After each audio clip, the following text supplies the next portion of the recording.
In today's video, I'm going to teach you how to update your recovery phone number in Yahoo Mail. Your recovery phone number is what Yahoo uses to help you get back into your account and to send important security alerts, so keeping it current is essential. Start by opening your web browser and going to yahoo.com. At the top right, select Sign In, then log in with your account details. Make sure you're on the official Yahoo site. Look for the padlock in the address bar and the yahoo.com domain to stay safe. Once you're signed in, click your profile icon at the top right. From the menu that appears, choose Manage Your Account. This opens your account dashboard. Here, go to the security section. Depending on your settings, Yahoo may ask you to verify your identity again before letting you access security options, which is normal and helps protect your information. On the security page, find phone numbers and open it. Choose Add Phone Number. It's a good idea to add the new number first and verify it before removing your old one so you don't get locked out during the process.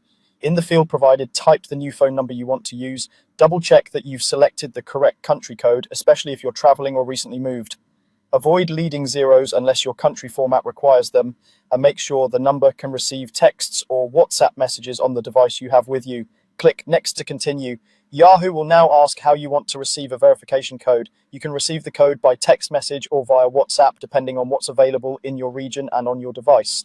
Pick the option you prefer and keep an eye on your phone. Message and data rates may apply, and it can take a few moments for the code to arrive. When you receive the 6-digit code, enter it exactly as shown. If it doesn't arrive, wait a bit and look for a resend option, and ensure you have signal and notifications enabled. Typing the code correctly will immediately verify your new number and link it to your account. Once your new number is verified, you can delete your old phone number if you no longer use it. Select the old number and confirm the removal when prompted.